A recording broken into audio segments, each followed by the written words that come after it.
The scream that pierced the dawn air wasn't human, but the sound of splintering wood as Grace Thompson's cabin door burst open. She stumbled into the bitter mountain cold, her 7-year-old daughter Lucy clutching her nightgown, both of them fleeing something far worse than the November frost that bit at their bare feet.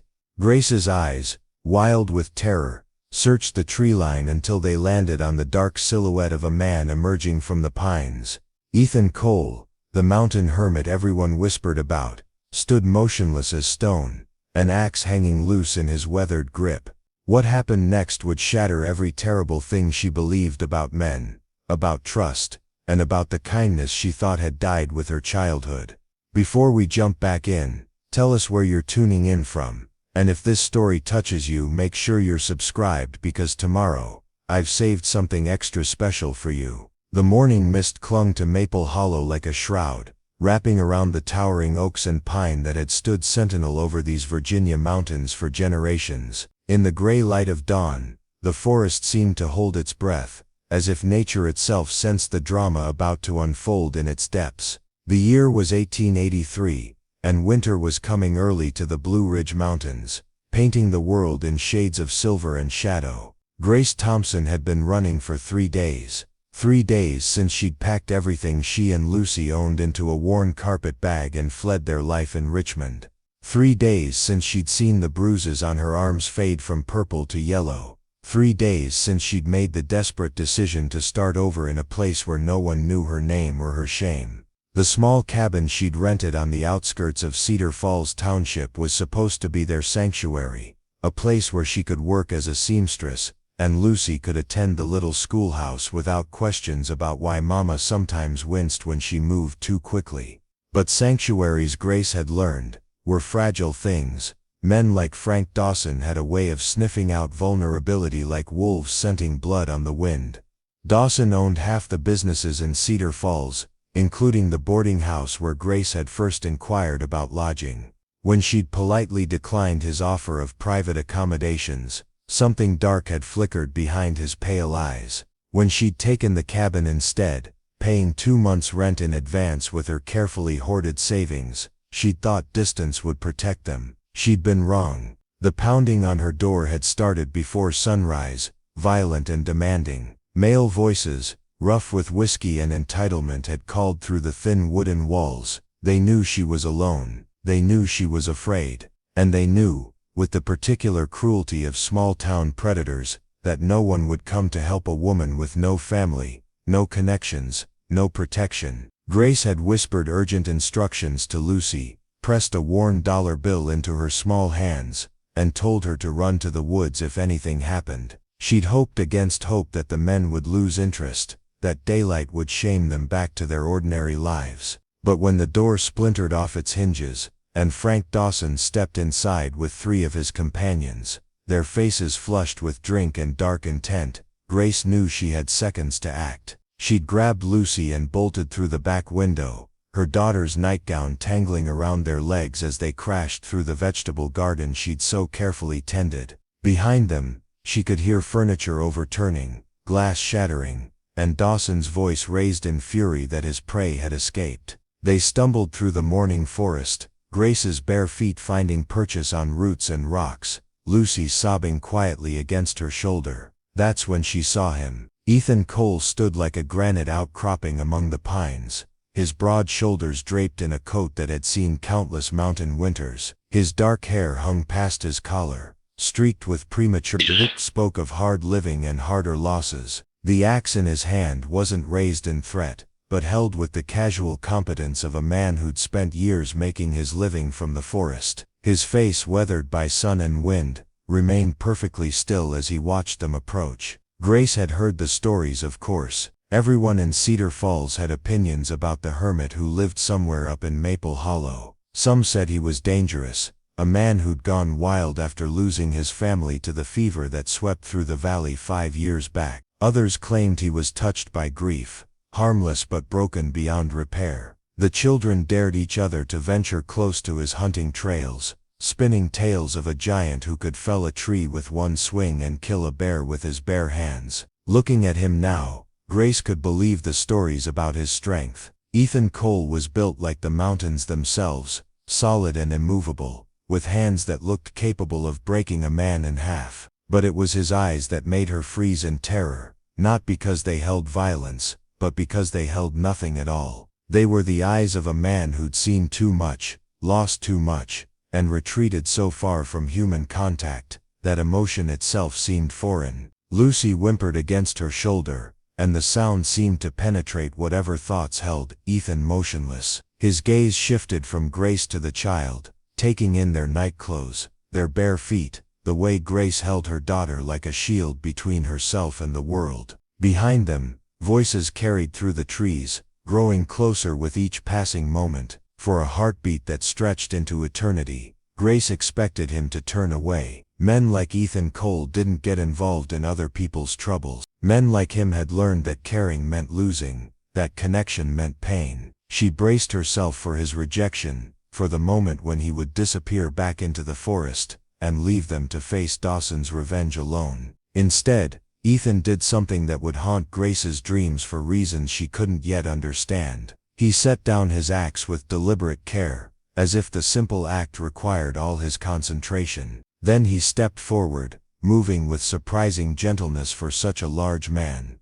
and without a word, he reached out and lifted Lucy from Grace's trembling arms. The child should have been terrified. Every instinct should have screamed at being held by this wild-looking stranger with his mountain man appearance and reputation for violence. Instead, Lucy settled against his chest with the peculiar trust that children sometimes show to those who need it most. Her small hand clutched at his coat as naturally as if she'd known him all her life. Grace stared in shock, her arms suddenly empty, her mind struggling to process what she was seeing. Ethan's face had transformed in the space of a heartbeat. The emptiness in his eyes had been replaced by something fierce and protective. Something that reminded her of the way her own father had looked when thunder frightened her as a child. This was not the face of a dangerous hermit. This was the face of a man remembering what it meant to shelter the innocent. The voices behind them grew louder, and Ethan's expression hardened once more. He looked at Grace with those dark, unreadable eyes and jerked his head toward the deeper forest. The message was clear: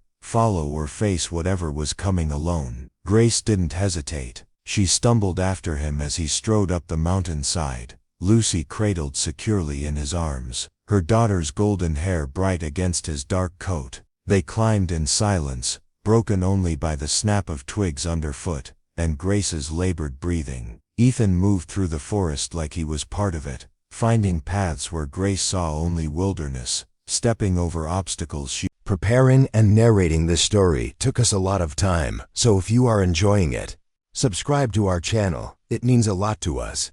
Now back to the story.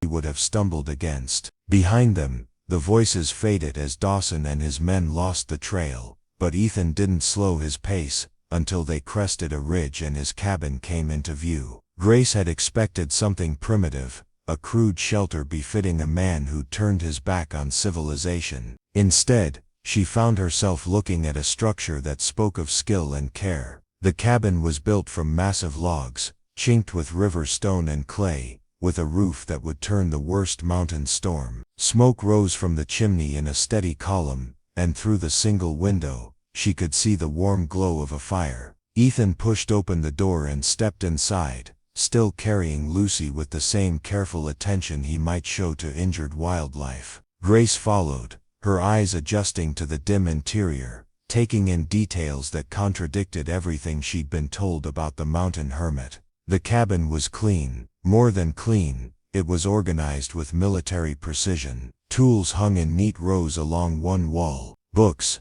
more books than she would have expected, lined a shelf built into the logs. A small table held the remains of a simple breakfast, and beside the stone fireplace, a rocking chair showed the wear of countless evenings spent in solitary contemplation. But it was the cradle in the corner that made Grace's breath catch. It was beautifully carved, the wood polished smooth by loving hands, and it was sized for an infant. This was not the home of a man who'd always lived alone. This was the home of a father, a husband, someone who'd built a life, and then been forced to live, surrounded by its empty spaces. Ethan set Lucy down gently near the fire, then moved to a chest and pulled out a thick quilt. He wrapped it around the child's shoulders with movements that were awkward but tender, as if he was remembering skills he hadn't used in years. Lucy looked up at him with solemn blue eyes and whispered, "Thank you, mister." The simple words hit Ethan like a physical blow.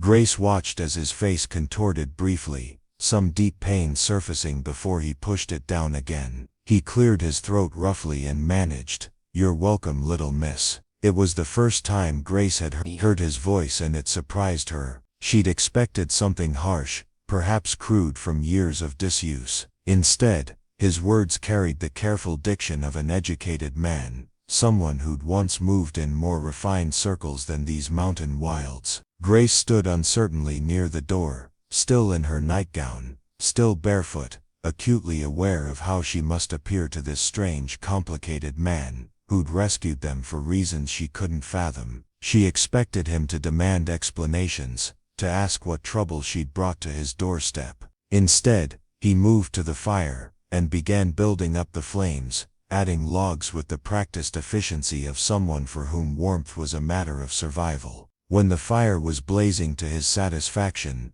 he went to a cupboard, and pulled out a tin coffee pot, measuring grounds with the same careful attention he'd shown everything else. The domestic scene was so at odds with his fearsome reputation, that Grace felt herself relaxing despite everything that had happened. Lucy had curled up in the rocking chair, the quilt pulled up to her chin, her eyes already heavy with exhaustion. The terror of their flight was giving way to the peculiar resilience of children, the ability to find safety in the strangest places. Grace envied her daughter that gift. Her own body remained rigid with tension, every nerve ending alert for signs of new danger. Ethan poured coffee into 2 tin cups and offered one to Grace. She accepted it gratefully, wrapping her cold fingers around the warm metal, inhaling the rich aroma that spoke of civilization and comfort. The first sip burned her tongue, but she didn't care. It was the first kindness she'd been shown by a stranger in longer than she could remember. They drank in silence, the only sounds the crackle of the fire,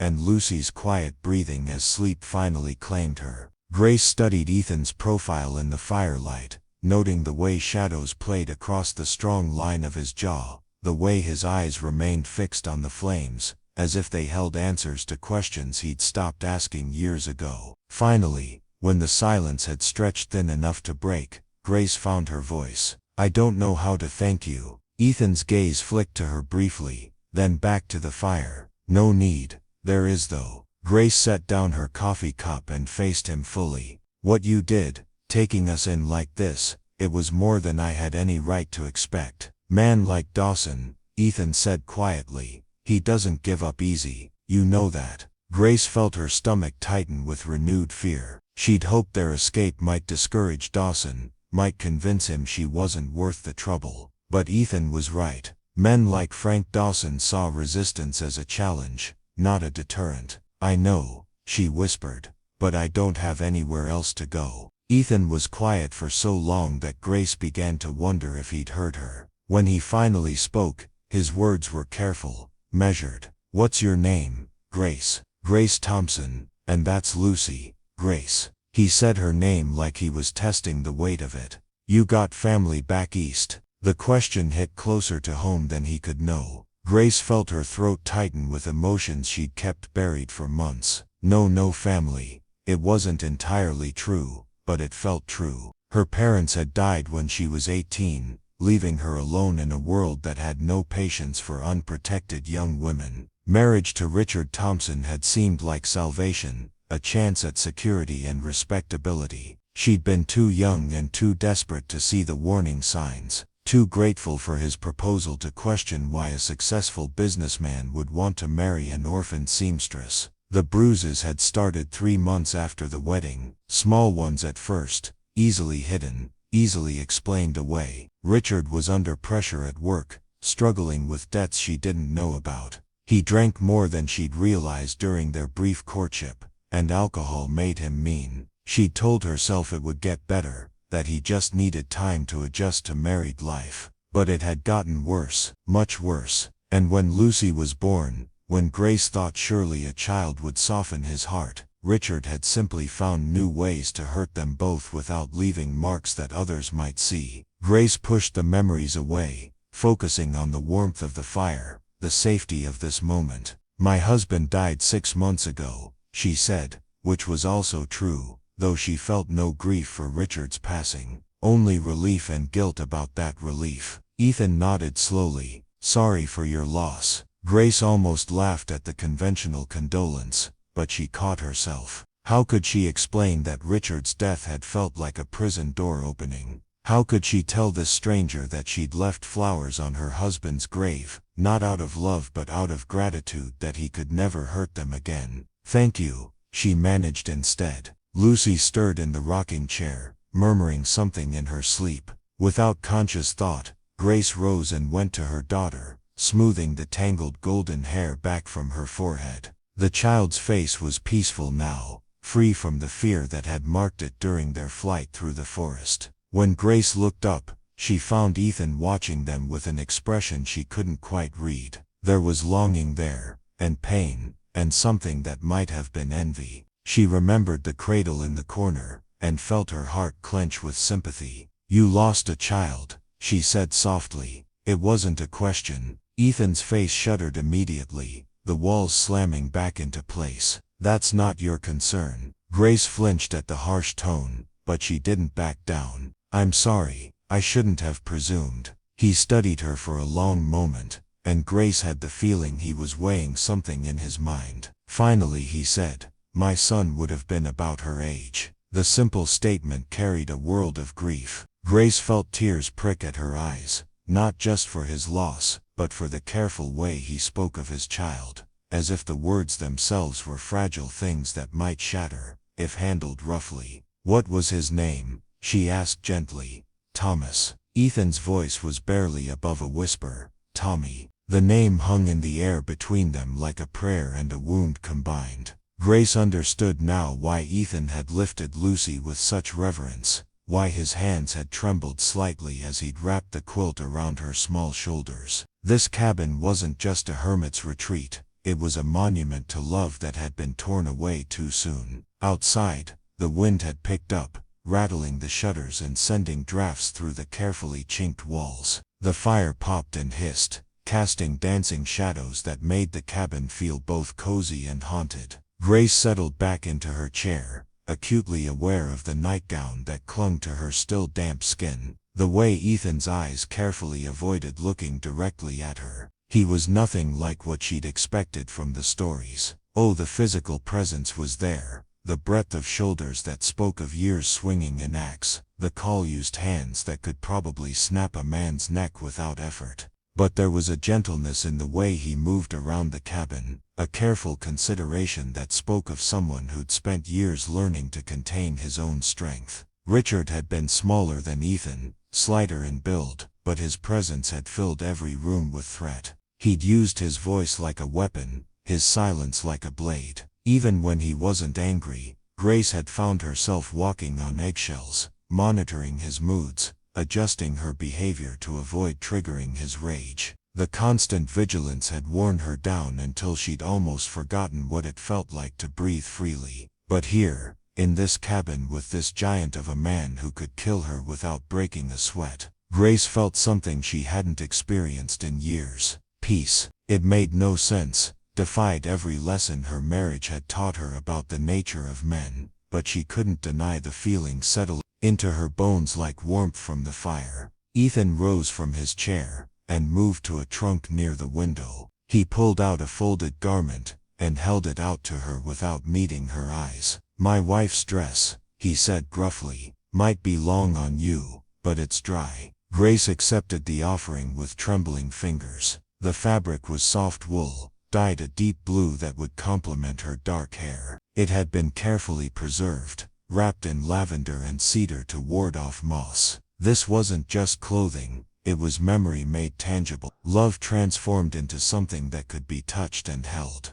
"I can't," she whispered. "This is too precious. Ellen wouldn't want you catching your death," Ethan said, and there was something in his voice that brooked no argument. She always said clothes were meant for wearing, not keeping. Ellen. Grace rolled the name around in her mind, trying to picture the woman who'd shared this cabin, who'd rocked babies in that cradle, who'd loved this complicated man enough to follow him into the wilderness. She must have been remarkable to have captured the heart of someone so guarded, so wounded. Ethan gestured toward a curtained alcove in the corner. You can change there. I'll tend the fire. Grace rose on unsteady legs, still clutching the dress. The simple kindness of his gesture, the careful way he'd averted his gaze, brought tears to her eyes. When was the last time a man had shown her such consideration? When was the last time someone had thought of her comfort before their own desires? The alcove had clearly served as Ellen's private space.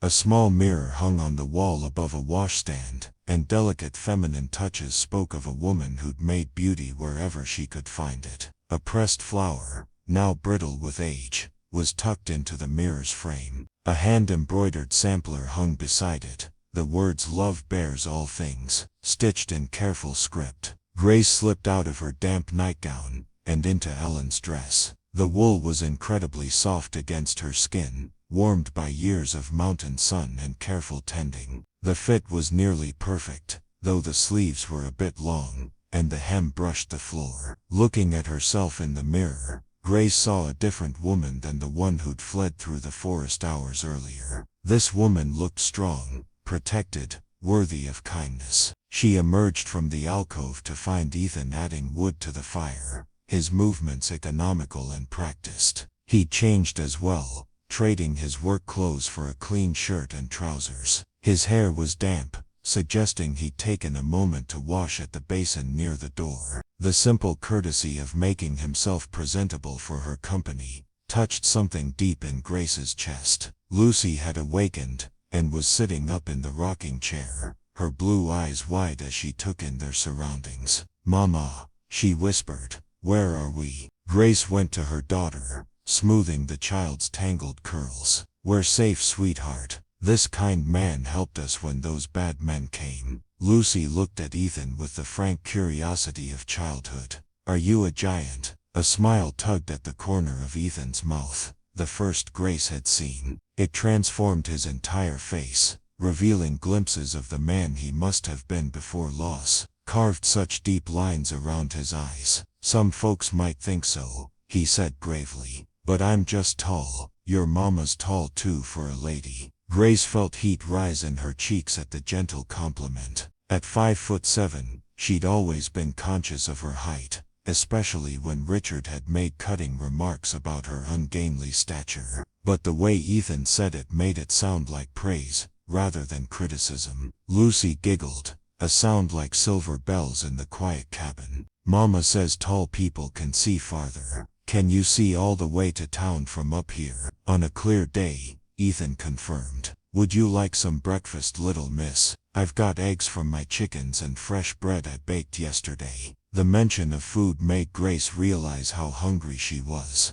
They'd eaten little during their hasty journey from Richmond, and the terror of the morning had driven all thought of meals from her mind. Her stomach chose that moment to rumble audibly, causing Lucy to laugh again. Ethan moved to the stove with surprising grace for such a large man. Grace watched as he cracked eggs into a cast-iron skillet, the movements sure and practiced. This was clearly a man who'd learned to take care of himself, who'd found ways to create comfort even in solitude. "How long have you lived up here?" Grace asked, settling Lucy more comfortably in the chair, and wrapping the quilt around her shoulders. 5 years come Christmas," Ethan replied without turning from the stove. "Came up after." He trailed off, but Grace understood. "After Ellen and Tommy died. After the world proved too cruel to bear. It must be lonely," she said softly. Ethan's shoulders tensed slightly. "Lonely's better than some things." Grace understood that too. Lonely was better than afraid. Lonely was better than walking on eggshells, better than flinching at unexpected sounds, better than lying awake wondering if tonight would be the night he finally went too far. The eggs sizzled in the pan, filling the cabin with rich homely scents. Ethan sliced thick pieces from a loaf of bread, the crust golden and perfect. Grace's mouth watered as he set plates on the small table, each portion generous and inviting. "This is too much," Grace protested as he filled a third plate for Lucy. "You don't have to feed us." Ethan paused in his preparations and looked at her directly, for the first time since she changed clothes. His dark eyes were serious, intent. "When's the last time you had a proper meal?" The question was quietly asked, but it hit like a blow. Grace felt her cheeks flush with shame. They'd been living on bread and cheese for days, rationing their meager supplies. Before that, in the final weeks of Richard's life, there'd been times when she'd gone without eating so Lucy could have enough. "We've been traveling," she said weakly. "That's not what I asked." Ethan's voice was gentle but implacable. "You're thin as a rail, and the little one's got hollow cheeks. When's the last time either of you had enough?" Grace felt tears threaten again. The kindness in his voice was almost harder to bear than Richard's cruelty had been. Cruelty she'd learned to armor herself against. But this gentle concern slipped past all her defenses. "I don't remember," she whispered. Ethan nodded as if her answer confirmed something he'd already suspected. He lifted Lucy from the chair, with the same careful attention he'd shown before, settling her at the table, as if she were made of spun glass. "Well," he said matter-of-factly, "we'll fix that." They ate in comfortable silence, the only sounds the clink of forks against plates, and Lucy's soft hums of appreciation. The eggs were perfect, creamy and rich, seasoned with herbs Grace couldn't identify. The bread was unlike anything she'd ever tasted,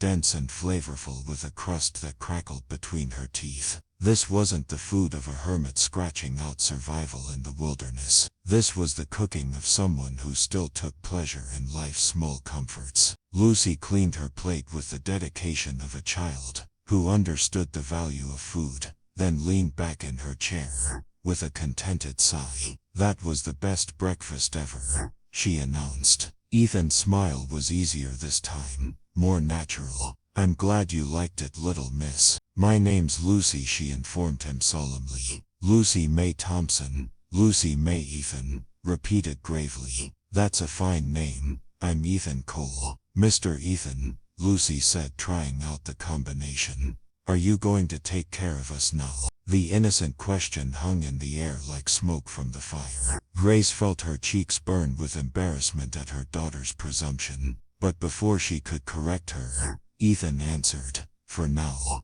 he said simply, "until we figure out what comes next." Grace stared at him across the table, searching his face for some sign of what he was thinking. Did he understand what he was offering? Did he realize that Dawson wouldn't give up easily? That helping them meant painting a target on his own back? As if reading her thoughts, Ethan met her gaze steadily. "I know what you're thinking," he said, "and you're right. Dawson won't let this go. But running from him won't solve anything either." "I can't ask you to fight my battle," Grace said quietly. "You didn't ask." Ethan began clearing the plates, his movements efficient and practiced. "I offered, but why?" The question burst out of Grace before she could stop it. "You don't know us. We're nothing to you. Why would you risk yourself for strangers?" Ethan paused in his cleaning, his hands stilling on the plates. For a long moment he was quiet, and Grace wondered if she'd pushed too far, asked questions he wasn't prepared to answer. When he finally spoke, his voice was so low she had to strain to hear it. "Because 5 years ago, when Ellen and Tommy were dying of fever, I rode to town for the doctor, pounded on every door, begged for help. You know what I got?" He looked up, and the pain in his eyes was raw, immediate. "Doors slammed in my face. Folks too afraid of catching sick to lift a finger. Too worried about their own families to care about mine." Grace felt her heart clench at the quiet devastation in his voice. "I held my wife while she burned with fever," Ethan continued. "Watched my boy waste away to nothing, and I couldn't save either one of them. But I told myself if I ever got the chance, if I ever found someone else who needed help." He trailed off, shaking his head. Maybe it won't bring them back, but it might make their deaths mean something. The raw honesty of his confession left Grace speechless. This wasn't charity or pity. This was a man trying to find redemption in the ashes of his own loss, trying to transform his grief into something that could heal, rather than destroy. "I'm sorry," she whispered. "I'm so Sorry for what you lost." Ethan nodded once, then resumed cleaning the plates. Ellen always said the best way to honor the dead is to be kind to the living. Maybe she was right. Lucy had been listening with the intense concentration children brought to adult conversations they only half understood. Now she slipped from her chair and walked to Ethan's side, tugging gently on his sleeve. "Mr. Ethan," she said solemnly, "I'm sorry your little boy died. That must make you very sad." Ethan froze, his hands tightening on the plate he held. Grace started to intercede to pull Lucy away before she could cause more pain, but Ethan surprised her by kneeling down to the child's level. "It does make me sad," he said quietly, "but having you here, seeing you smile, it makes the sadness a little bit lighter." Lucy considered this with the gravity of a child trying to understand the complex world of adult emotions. Then, with the impulsive generosity that was purely her own, she threw her small arms around Ethan's neck and hugged him tight. Grace watched as Ethan's eyes squeezed shut, his large hands coming up to gently hold the child who'd just given him the first real human contact he'd had in years. His shoulders shook slightly and Grace realized he was crying, silent tears for the son who would never grow up, for the wife who would never smile at him again. When Lucy finally pulled back, Ethan's eyes were suspiciously bright, but his smile was genuine. "Thank you, little miss. That was just what I needed." Lucy beamed at him, pleased to have helped. "Mama gives the best hugs when I'm sad. Maybe you need more hugs." "Maybe I do," Ethan agreed softly. Grace felt something shift inside her chest, a warmth that had nothing to do with the fire or the borrowed dress. This man, this gentle giant who'd taken them in without question, who'd shared his home and his grief with equal generosity, was nothing like the monster Richard had taught her to fear in all men. The morning sun had finally broken through the clouds, sending shafts of golden light through the cabin's single window. Dust motes danced in the warm beams, and for the first time in longer than Grace could remember, the world seemed full of possibility rather than threat. But even as she allowed herself to feel safe, to hope, Grace knew this peace was temporary. Somewhere down the mountain, Frank Dawson was nursing his wounded pride and planning his revenge. Men like him didn't forgive humiliation easily, and she'd made him look foolish in front of his companions. As if summoned by her thoughts, the sound of hoofbeats echoed from the ridge below. Ethan was on his feet instantly, all traces of gentleness replaced by hard alertness. He moved to the window and peered through a gap in the shutters, his body tense as a coiled spring. "3 riders," he said quietly, stopping at the clearing where the trail splits. Grace felt ice form in her stomach. "Is it them?" Ethan nodded grimly. "Dawson and 2 others. They're looking for tracks." Lucy sensed the change in atmosphere and moved closer to Grace, her earlier happiness replaced by uncertainty. Grace wrapped her arms around her daughter, pulling her close, breathing in the scent of her hair. "What do we do?" Grace whispered. Ethan was already moving, pulling on his coat and reaching for the rifle that hung above the mantel. "We wait. This cabin's well hidden, and the trail's confusing if you don't know it. They might give up." But even as he spoke, the hoofbeats grew closer, accompanied by the sound of men's voices calling to each other. They weren't giving up. If anything, they seemed to be getting more organized, more determined. Grace closed her eyes and tried to think. Running was pointless now. They were on foot with a child, while Dawson had horses and local knowledge. Fighting was impossible. What could one man do against 3, no matter how capable he might be? But as she watched Ethan check his rifle with practiced efficiency, as she saw the set of his shoulders and the grim determination in his dark eyes, Grace realized she might be wrong about the fighting. This wasn't the same man who'd gently hugged her daughter moments before. This was someone who'd learned to survive in a world that showed no mercy to the weak or unprotected. The hoofbeats stopped directly outside the cabin. Ethan motioned for Grace and Lucy to move away from the window, then positioned himself beside the door. His rifle was ready but not raised, his stance balanced and prepared for trouble. A voice called out from the yard, rough with authority and barely contained rage. "Cole, we know you're in there. Send out the woman and we'll call this even." Grace felt Lucy tremble against her and tightened her hold protectively. Through the gap in the shutters she could see 3 men on horseback, Dawson in the center flanked by companions she recognized from town. They all carried weapons and their faces were hard with the kind of purpose that spelled violence for anyone who stood in their way. Ethan didn't answer immediately. When he finally spoke, his voice carried easily through the thick log walls, calm and steady. "This is private property, Dawson. You're trespassing." Dawson's laugh was ugly, full of malice. "Don't lecture me about property, hermit. That woman owes me for damages to my boarding house. She's coming with us." "No," Ethan said simply. "She's not." The single word hung in the morning air like a challenge. Grace could feel the tension ratcheting up, the moment balanced on a knife's edge between talking and shooting. She thought about stepping outside, about trying to defuse the situation by surrendering herself, but something in Ethan's posture told her that would be the worst possible choice. "You sure you want to die for a woman you barely know?" Dawson called out.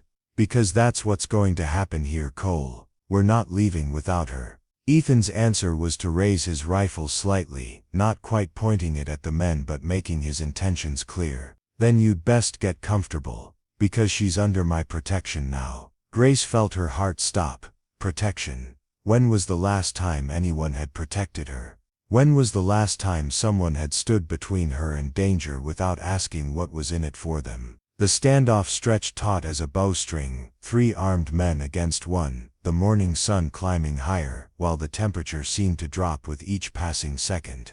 Grace could hear Lucy's quiet breathing, could feel her own pulse hammering in her throat. Then Dawson made his choice. "Take him," he snarled, and the mountain morning exploded into violence. The first shot shattered the morning calm like breaking glass. Grace heard the bullet splinter wood somewhere near the door, heard Ethan curse under his breath as he dropped to one knee and returned fire. The crack of his rifle was deafening in the enclosed space, and Lucy screamed, pressing her face against Grace's shoulder. Grace could see movement through the window, horses dancing nervously as their riders tried to control them while taking aim. Another shot punched through the shutter, sending splinters flying across the room. Grace dragged Lucy behind the heavy table, trying to put something solid between them and the flying bullets. Ethan had positioned himself to one side of the door, using the thick log wall for cover while he worked the lever of his rifle. His movements were smooth and practiced. Speaking of experience Grace didn't want to think about. When he fired again, one of the horses outside screamed and reared, throwing its rider. "2 left," Ethan said grimly, ejecting the spent cartridge. But even as he spoke, Grace could hear more hoofbeats approaching from down the mountain. Reinforcements. Dawson hadn't come unprepared for a fight. "How many more?" Grace called out, trying to keep the panic from her voice for Lucy's sake. Ethan risked a quick look through the shattered shutter. 4 more riders coming up the trail. Maybe 5. 7 men then, or 8 against 1. The odds were impossible, and they all knew it. Grace felt despair settle over her like a cold blanket. They were trapped, outnumbered, and running out of options. But Ethan didn't seem ready to give up. He was checking his ammunition, his face set in lines of grim determination. "There's a root cellar behind the cabin," he said without looking at her. "Hidden entrance under the wood pile. If things go bad you take Lucy and hide there."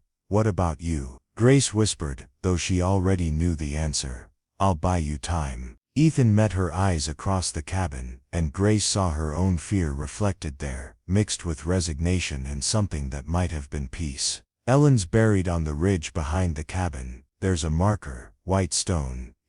He swallowed hard. "If something happens to me, you tell her I tried to keep my promise." Grace felt tears start, hot and fierce. "Nothing's going to happen to you." "Maybe not," Ethan agreed. "But if it does, you remember what I said." The new riders had reached the clearing, and Grace could hear Dawson shouting orders, organizing his men. They were surrounding the cabin, cutting off any chance of escape. Soon they'd have enough firepower to simply overwhelm Ethan's defenses through sheer volume. Lucy had stopped crying and was looking at Grace with eyes too old for her 7 years. "Mama," she whispered, "are we going to die?" Grace smoothed her daughter's hair with trembling hands. "No, sweetheart. Mr. Ethan is going to take care of us." But even as she said the words, Grace wondered if she was lying. How could one man, no matter how skilled or determined, stand against so many? How could anyone survive what was coming? Outside, the voices grew louder, more confident.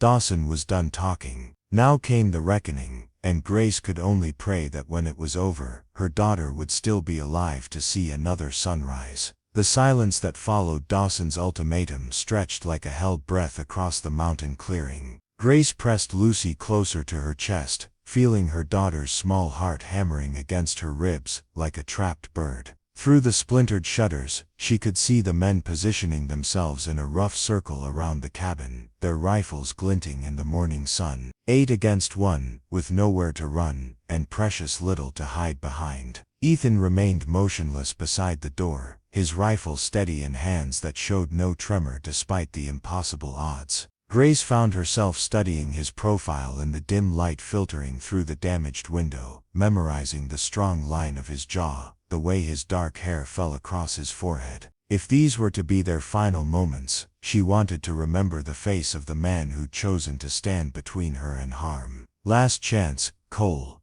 Dawson's voice carried across the yard, thick with false reasonableness. "Send her out, and we'll make this quick for you. Keep her, and we'll take our time with all 3 of you." The crude threat made Grace's stomach turn, but Ethan's response was barely above a whisper, meant only for her ears. "Whatever happens, you keep that little girl safe. You understand me?" Grace nodded, not trusting her voice. She understood more than he knew. She understood that this man, this stranger who owed them nothing, was prepared to die for people he'd known less than a day. She understood that somewhere in the space between dawn and disaster, she'd begun to trust him with everything that mattered to her. The attack came without warning. Glass exploded inward as rifle fire erupted from multiple directions, the coordinated assault designed to overwhelm and disorient. Grace threw herself over Lucy, shielding her daughter's body with her own as splinters of wood and fragments of clay.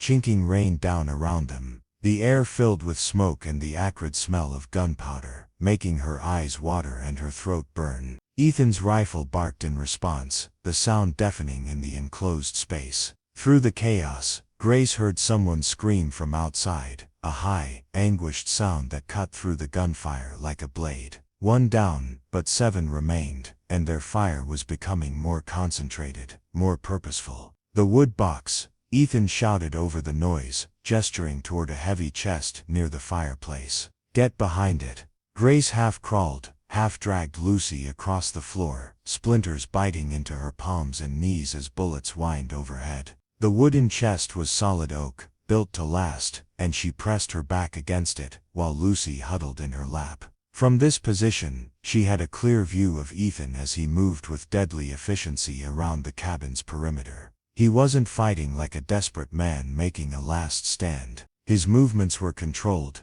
calculated, each shot placed with precision born of experience. When he fired, someone outside cursed or cried out. When he moved, it was to a new position that offered better cover and clearer sight lines. This was a man who understood violence not as chaos, but as a brutal form of mathematics. A bullet punched through the log wall inches from Grace's head, showering her with wood chips. She bit back a scream, knowing that any sound might distract Ethan at a crucial moment. Lucy had gone utterly still in her arms, the terrible stillness of a child who instinctively understood that movement meant death. "How long can we hold them?"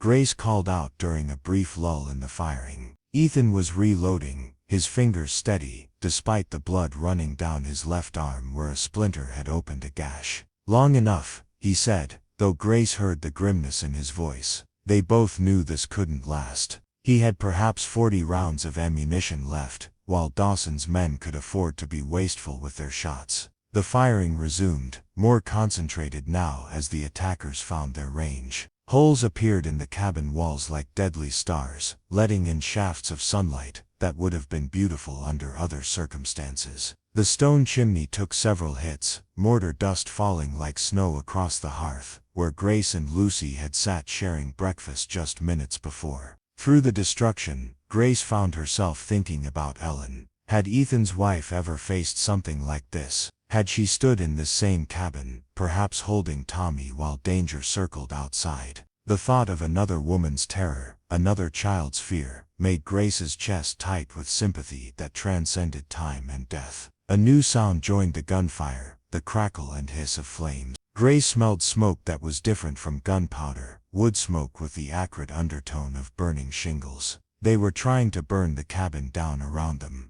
The roof, Ethan confirmed her fear, his voice tight with controlled anger. They're trying to smoke us out. Grace looked up at the ceiling, half expecting to see flames already eating through the wooden planks. The smoke was getting thicker, making Lucy cough despite her efforts to stay quiet. Soon they'd have to choose between suffocation and surrender, and Grace knew which option Dawson preferred.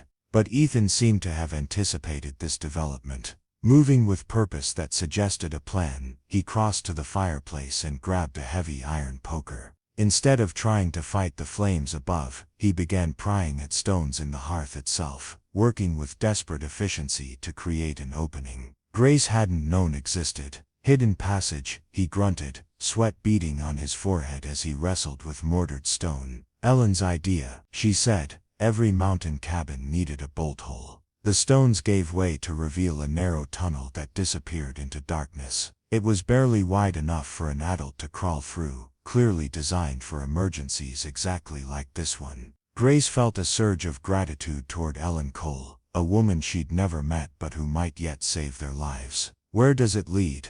Grace asked, already knowing she'd follow Ethan into hell itself if that's what it took to save Lucy. Root cellar first, then a cave system that runs under the ridge, comes out near the creek about half a mile down the mountain. Ethan had cleared enough stones to create a passage, though smoke was now visibly seeping through the ceiling planks. You'll have to crawl most of the way, but it beats burning to death. The gunfire outside had slackened as Dawson's men presumably watched for signs that their fire strategy was working. Grace could hear voices conferring, planning the next phase of their assault. They thought they had their prey trapped, that it was only a matter of time before desperation drove their quarry into the open. Lucy had begun to wheeze from the thickening smoke, her small chest working hard to find clean air. Grace made her decision with the clarity that comes in moments of absolute crisis. Her daughter's life mattered more than pride, more than fear, more than the growing certainty that leaving this cabin meant abandoning the first man who'd ever made her feel truly safe.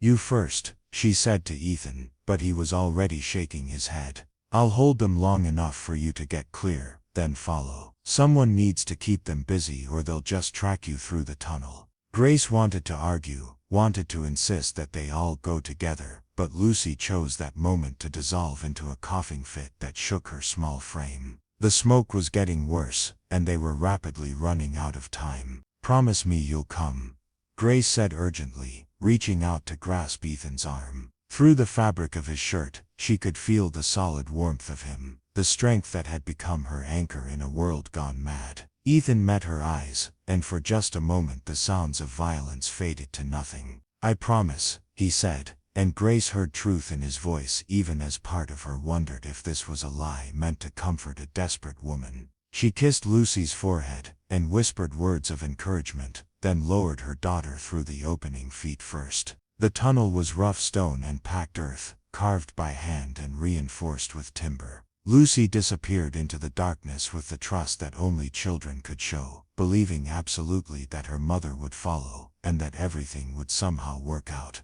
Grace paused at the edge of the opening, looking back at Ethan one last time. He'd returned to his position by the window, rifle ready, his attention focused on the men outside. In profile, his face showed the controlled calm of someone who'd made peace with whatever came next. Ethan, she said softly. He turned, and she saw something in his expression that made her heart skip. Not just determination or resignation, but something warmer, something that looked almost like the beginning of love. Go, he said gently. I'll be right behind you. Grace lowered herself into the tunnel, the stone walls immediately closing around her like a tomb. The air was cooler here but still thick with smoke filtering down from the cabin above. She could hear Lucy ahead of her, the sound of small hands and knees scraping against stone as her daughter crawled toward safety. Behind them the gunfire resumed with renewed intensity. Grace crawled as quickly as she could through the narrow passage, her borrowed dress catching on rough stone, her hands and knees taking a beating from the uneven floor. Every few yards she paused to listen for sounds of Ethan following, but heard only the distant echo of battle from the world above.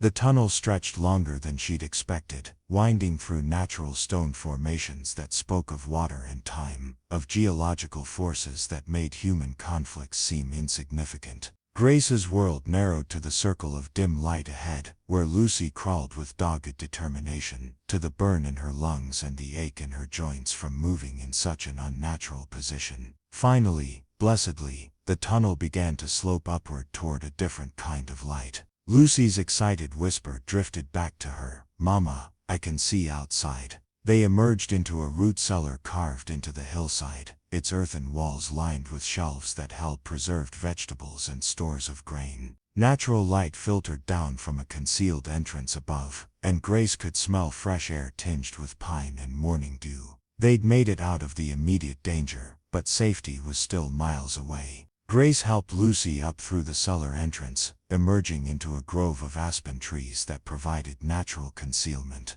From here she could see the cabin perhaps half a mile up the ridge, smoke now rising in black columns from its roof. The sound of gunfire continued, but it seemed more sporadic now, as if one side or the other was running low on ammunition. "Where's Mr. Ethan?" Lucy asked, looking back toward the tunnel entrance. Grace strained her ears, hoping to hear sounds of movement from the passage below, but the stone corridor remained silent. Either Ethan was moving more quietly than seemed possible, or he hadn't yet begun his retreat. A cold knot of fear formed in Grace's stomach as she considered the alternatives. They waited in the shelter of the aspens, Grace's eyes fixed on the tunnel entrance while her ears tracked the distant sounds of battle. Minutes stretched like hours, and still no sign of movement from below. The smoke from the cabin was getting thicker, darker, suggesting that the fire was taking hold in earnest. Then with shocking suddenness, the gunfire stopped.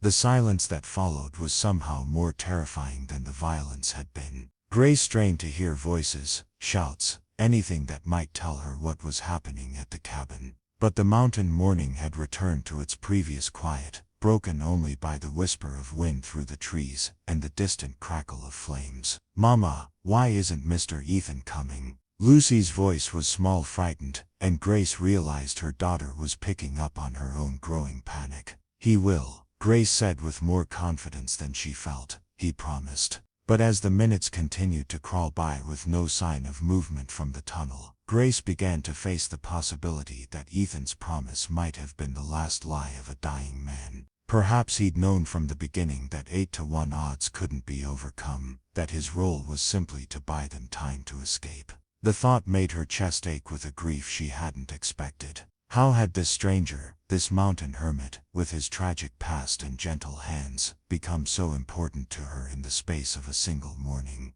How had she allowed herself to hope for something she thought was beyond her reach? A new sound drifted down from the direction of the cabin, voices calling to each other in tones of satisfaction rather than urgency. Dawson's men, celebrating their victory. Grace closed her eyes and tried not to imagine what that victory had cost, tried not to picture Ethan's still form among the burning ruins of his home. Lucy tugged at her sleeve, pointing toward the creek that sparkled in the distance. "Should we go to the water, Mama?" "Mr. Ethan said the tunnel went to the creek." Grace nodded, not trusting her voice. They needed to keep moving, needed to put as much distance as possible between themselves and Dawson's men before the search began in earnest. The creek would provide them with water and a route down the mountain, even if they had no clear idea of where they were going or how they'd survive once they got there. They picked their way carefully through the forest, Grace carrying Lucy when the terrain became too difficult for small legs.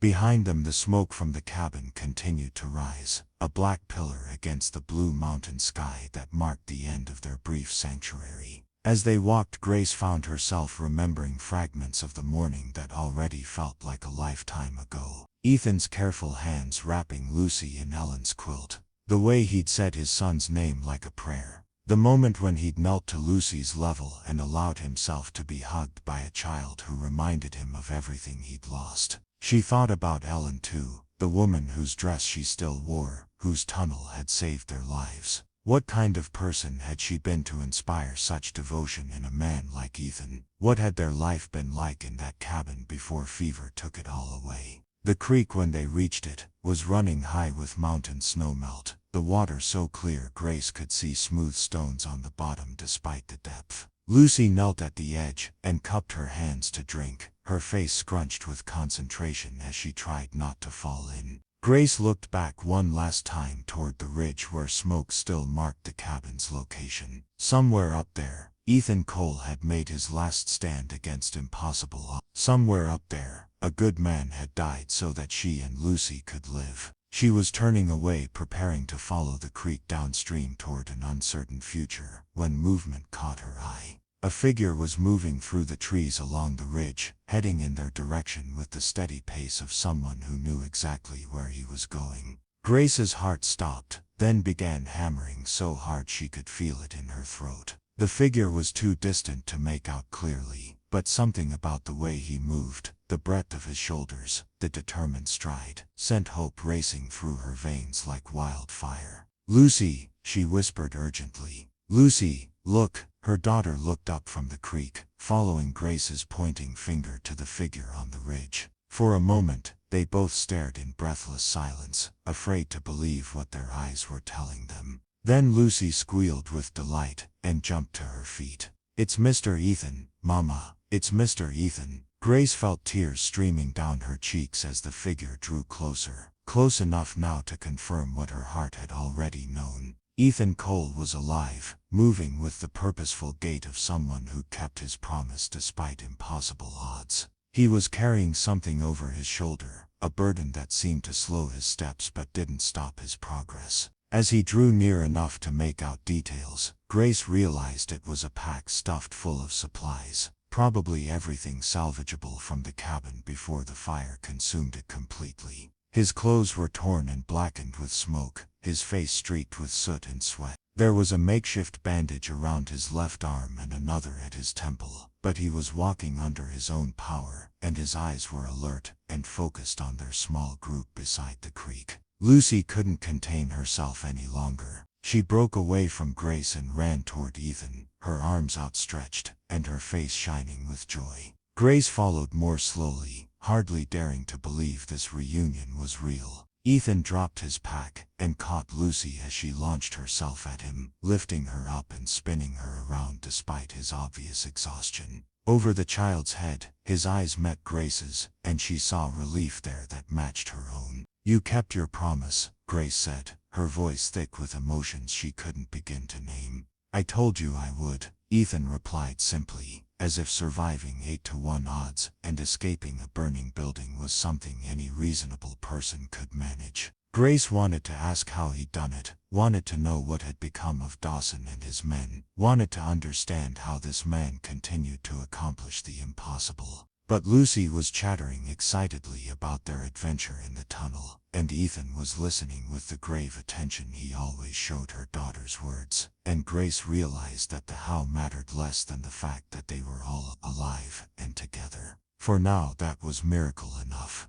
Ethan set Lucy down and shouldered his pack again, scanning the forest around them with eyes that missed nothing. "We need to keep moving," he said. "Dawson's men scattered, but some of them are still out there. They'll regroup once they realize we made it out." Grace nodded, understanding that their escape was just the beginning of a longer journey. But as she fell into step beside Ethan, following the creek downstream toward whatever waited for them in the valley below, she felt something she hadn't experienced in years.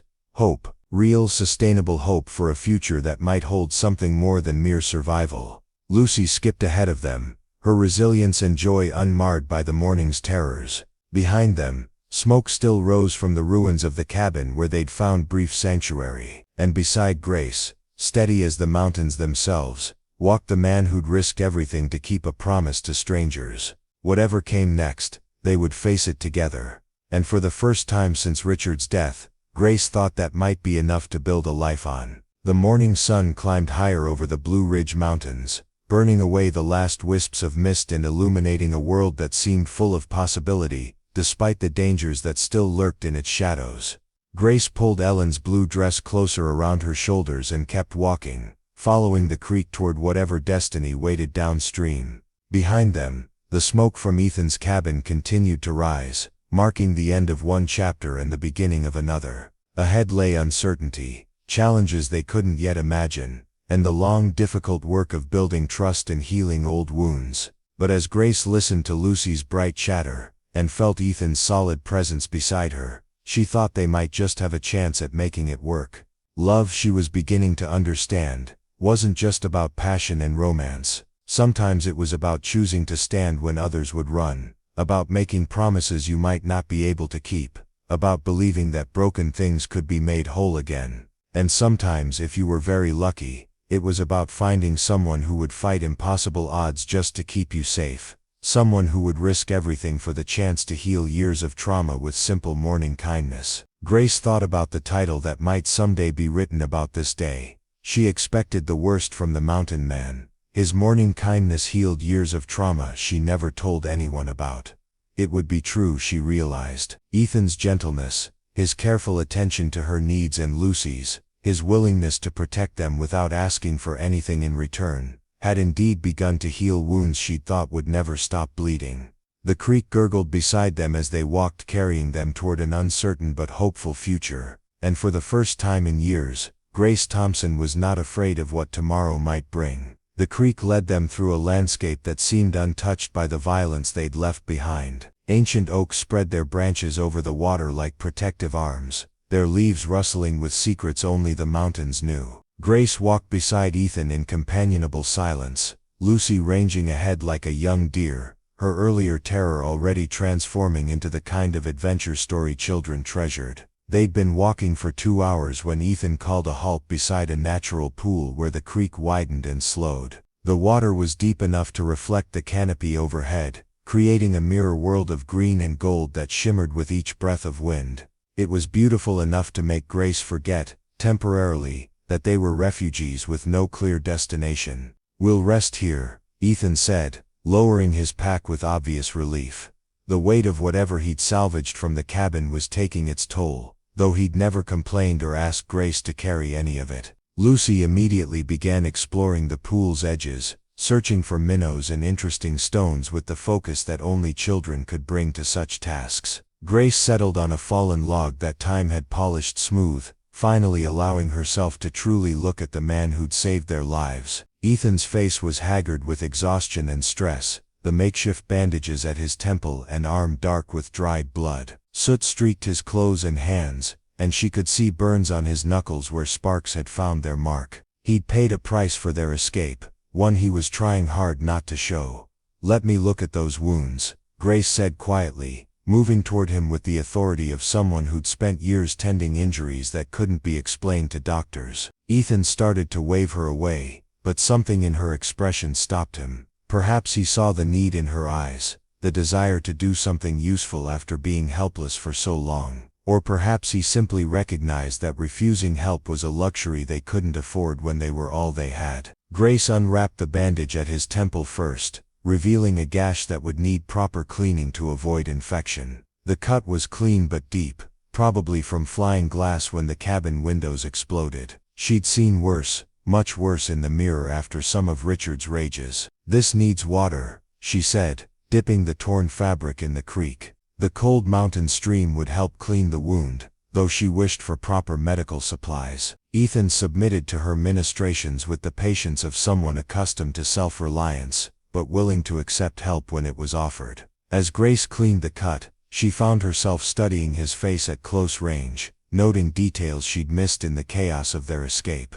His eyes were brown flecked with gold, like autumn leaves caught in sunlight. There were lines at their corners that spoke of years spent squinting into mountain distances, and deeper creases that could only come from grief held too long. His jaw was strong beneath several days' growth of beard, and when he winced at her gentle probing, she saw how he immediately tried to hide the reaction. "You don't have to be brave for me," Grace said softly. "I've seen pain before." Something flickered in Ethan's eyes at her words, a recognition that went deeper than the surface meaning. "He knows," Grace realized with a start. Somehow, without her saying anything specific, he understood that her experience with pain went beyond the ordinary scrapes and bruises of daily life. "Tell me about Richard," Ethan said quietly, his voice barely audible over the creek's gentle murmur. Grace's hand stilled on the bandage she was re-wrapping. She'd mentioned her husband's death, but nothing more. Certainly nothing about the years of walking on eggshells, of jumping at unexpected sounds,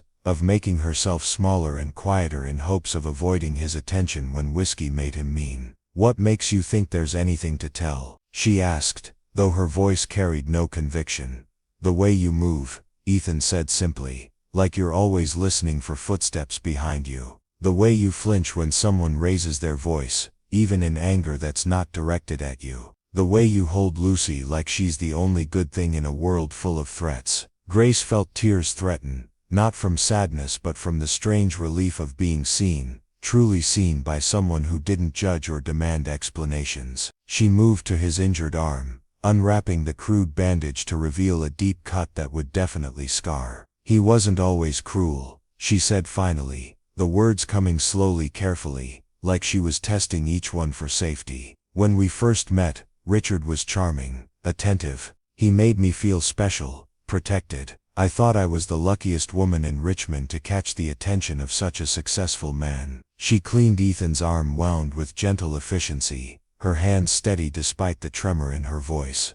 "The first time he hit me was 3 months after the wedding. He'd been drinking, lost money on some business deal. He apologized afterward, brought me flowers, promised it would never happen again." Ethan's jaw tightened, but he remained silent, understanding that this was a story that needed to be told without interruption. "But it did happen again," Grace continued, "and again, each time with a better excuse, a more elaborate apology, a more convincing promise that it was the last time. I told myself I could fix him, that love could change him, that leaving would mean admitting I'd made a terrible mistake." She finished cleaning the wound, and began wrapping it with a strip of cloth torn from her petticoat. The intimate act of caring for his injuries felt natural, right, in a way that Richard's demands for attention never had. "When Lucy was born, I thought surely a baby would soften his heart. Instead, it just gave him another way to control me. He never hit her, but the threat was always there. If I displeased him,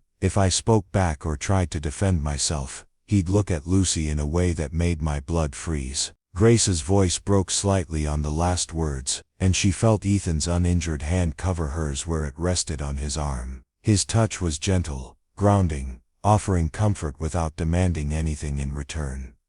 "You protected her," Ethan said quietly. "Whatever else happened, you kept her safe." "I tried," Grace whispered. "God knows I tried. But the fear, it changes you, makes you smaller, makes you doubt your own memory, your own perceptions. By the end I wasn't sure what was real anymore." Lucy's laughter drifted over from the pool where she'd discovered a family of water striders dancing across the surface. The sound was pure joy, untainted by the adult world of violence and betrayal, and Grace felt her heart clench with protective love. "When he died," Grace said, her voice stronger now, "I felt guilty for being relieved. What kind of wife celebrates her husband's death? What kind of woman feels freed by tragedy? The kind who's been living in a cage," Ethan said firmly. "The kind who's survived something that would have broken weaker people." Grace looked at him in surprise. She'd expected platitudes or awkward comfort, not this steady acceptance of her complicated grief. In Ethan's eyes, she saw understanding that could only come from his own experience with loss and guilt. "You blame yourself for their deaths," Grace said suddenly, the insight coming to her with startling clarity. "Ellen and Tommy, you think there was something more you could have done." Ethan's face went still, his walls slamming back into place with almost audible force. But Grace had spent years reading the subtle signs of emotional weather, and she pressed on gently. "That's why you live alone on the mountain. That's why you've cut yourself off from everyone and everything. You're punishing yourself for surviving when they didn't. You don't know what you're talking about, Ethan said roughly, but his protest lacked conviction. Don't I? Grace secured the bandage on his arm with careful precision. I spent 5 years blaming myself for Richard's rages. If I'd been a better wife, if I'd kept the house cleaner, if I'd learned to read his moods better, maybe he wouldn't have hurt us. It took his death for me to realize that his choices were his own, not mine. Ethan was quiet for a long moment,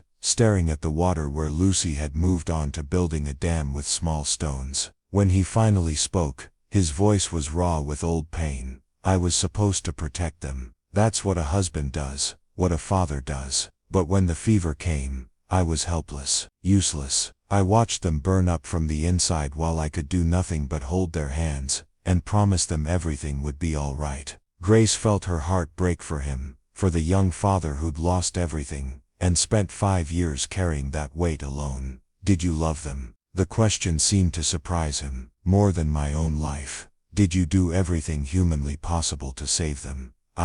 Ethan stopped considering. Yes, I rode to town for the doctor, brought medicine, sat with them day and night. I would have traded places with either of them without hesitation. Then you have nothing to blame yourself for, Grace said simply. Love doesn't make us gods, Ethan. It just makes us human beings who care more than we can bear. She saw something shift in his expression, a crack in the armor he'd built around his heart. It wasn't healing, not yet, but it was the beginning of possibility, the first small opening through which light might eventually find its way. Lucy came splashing back to them, her dress soaked to the knees and her face bright with excitement. Mama, look what I found. She held out a piece of smooth quartz that caught the light like captured starshine. It's beautiful, sweetheart, Grace said, accepting the treasure with appropriate reverence. It's for Mr. Ethan, Lucy announced solemnly, pressing the stone into his large hand.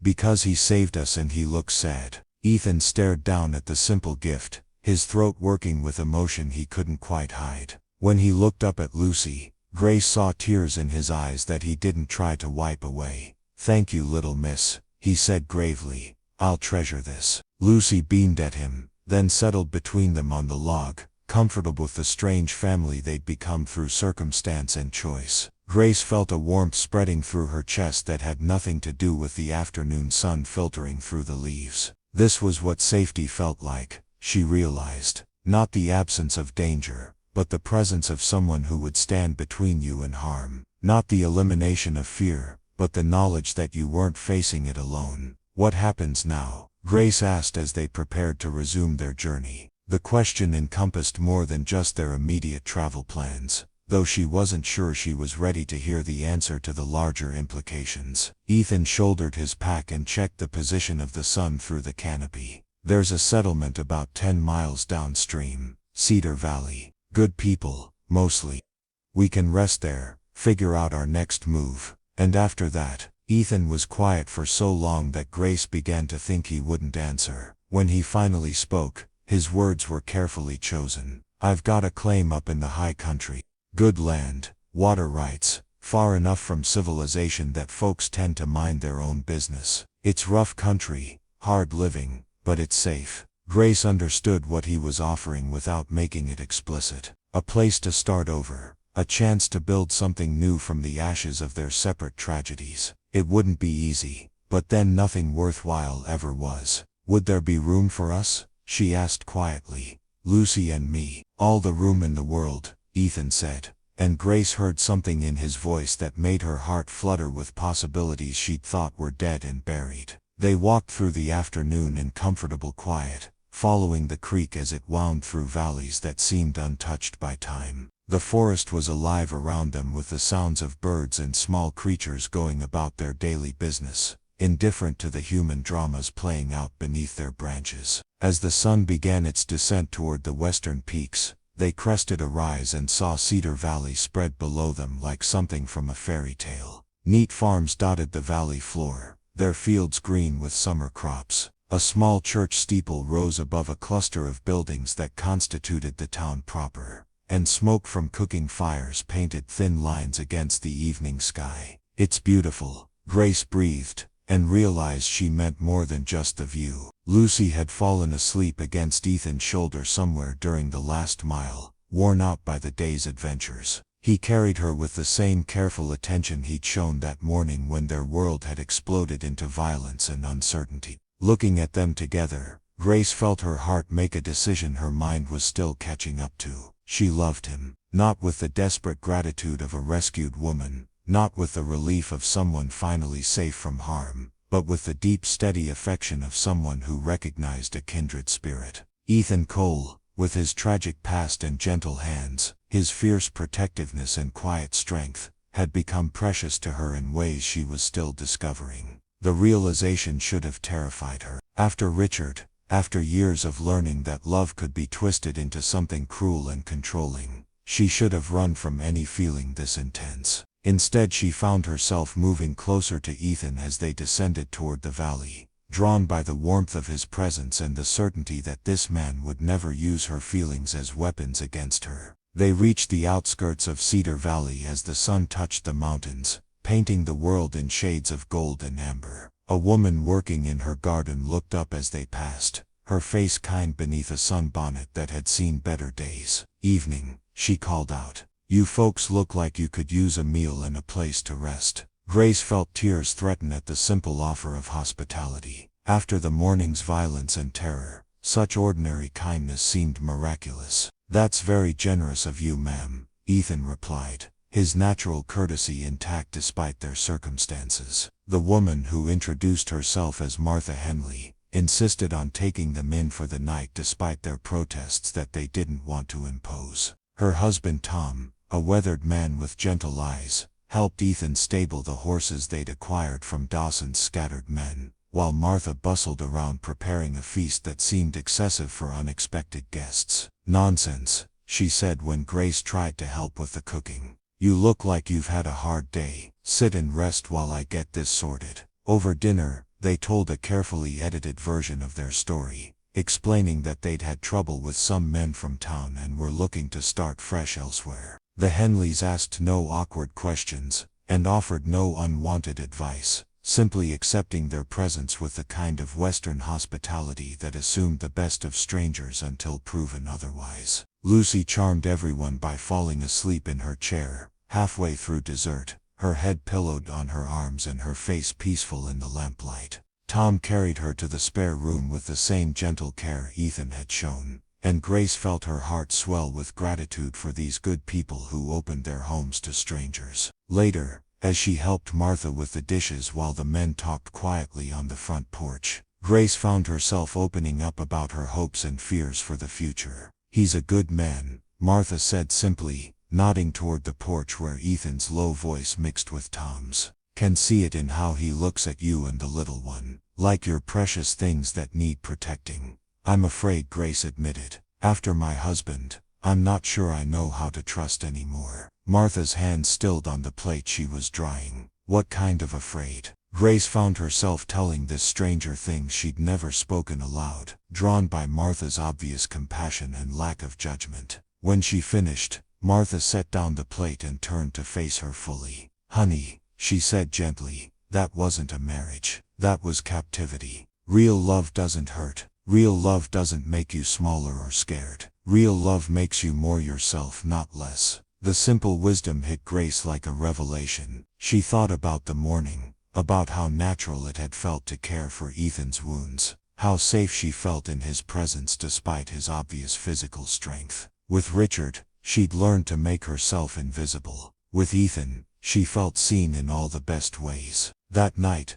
lying in the Henleys' spare bed with Lucy curled warm beside her, Grace made another decision that would have terrified her 6 months ago. She was going to take the chance. She was going to follow Ethan to his mountain claim, and see if they could build something real together. Something based on choice rather than desperation, on hope rather than fear. Morning came too soon, bringing with it the necessity of decisions and farewells. The Henleys packed them a generous supply of food and refused all attempts at payment, saying only that they hoped someone would do the same for their own children if they ever found themselves in need. As they prepared to leave, Martha pulled Grace aside one last time. "You follow your heart," she said firmly. And if that man ever gives you cause to doubt him, you remember that you're stronger than you think. Strong enough to survive what you already survived. Strong enough to choose happiness if it comes your way. Grace hugged the older woman impulsively, grateful beyond words for the kindness and wisdom of a stranger who'd become a friend in the space of a single evening.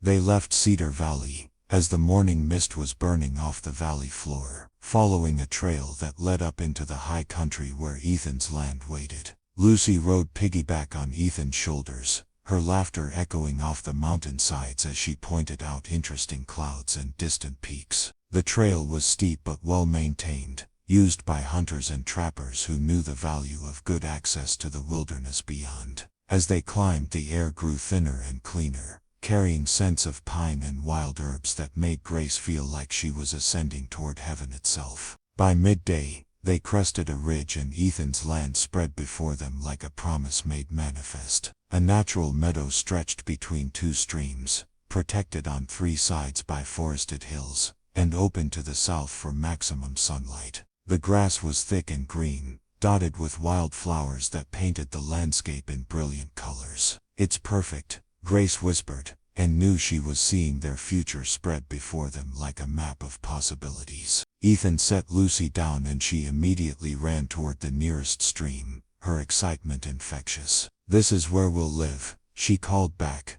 "If your mama says yes," Ethan replied, his eyes fixed on Grace with an expression that made her heart race. Grace looked at the meadow, at Lucy dancing through the flowers, at this man who'd risked everything to save them and was now offering to share his dreams. She thought about Martha's words, about the difference between love and captivity, about the choice between safety and happiness. "Yes," she said simply, and watched Ethan's face transform with a smile that was like sunrise after the longest night. They spent the afternoon exploring their new home, planning where to build a cabin, where to plant gardens, where to put the corral for the horses they'd someday own. Lucy appointed herself chief flower picker and chief stream waiter, roles she took seriously despite her tendency to get distracted by butterflies and interesting rocks. As evening approached and they made camp beside the larger stream, Grace found herself watching Ethan as he built their fire with practiced efficiency. His hands, which had been so gentle with her wounds and so deadly with his rifle, now coaxed flame from tinder with the same patient skill.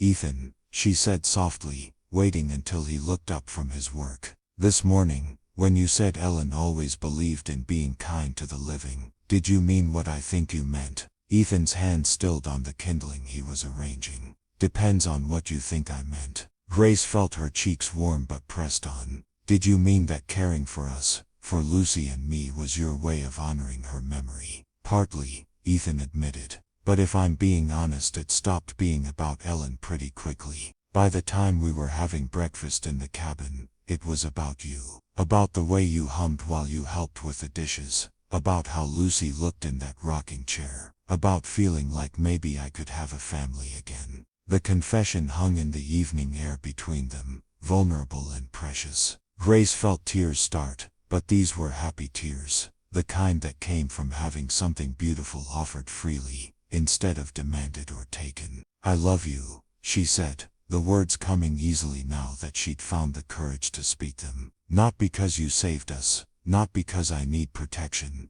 but because you're kind and strong and gentle. And because you make me remember who I was before I learned to be afraid." Ethan's eyes widened, and Grace saw wonder there, as if he couldn't quite believe what he was hearing. "Grace," he said, her name a prayer on his lips. "I love you too," he said simply, "more than I thought I could love anyone again." Lucy chose that moment to come splashing back from the stream, her arms full of smooth river rocks and her face bright with the joy of a child who'd found paradise. She stopped short when she saw them looking at each other with expressions she was too young to fully understand, but old enough to recognize as important. "Are you going to get married?" she asked with the directness that only children possessed. Grace laughed, surprising herself with the sound of pure happiness. "Would you like that?" Lucy considered the question with appropriate seriousness. "Will Mr. Ethan be my papa then?" Ethan knelt down to her level, his face gentle but serious. "If you'd like me to be," If your mama says yes, it's a big decision. Lucy looked back and forth between them, then launched herself at Ethan with the same enthusiasm she'd shown that first morning in his cabin.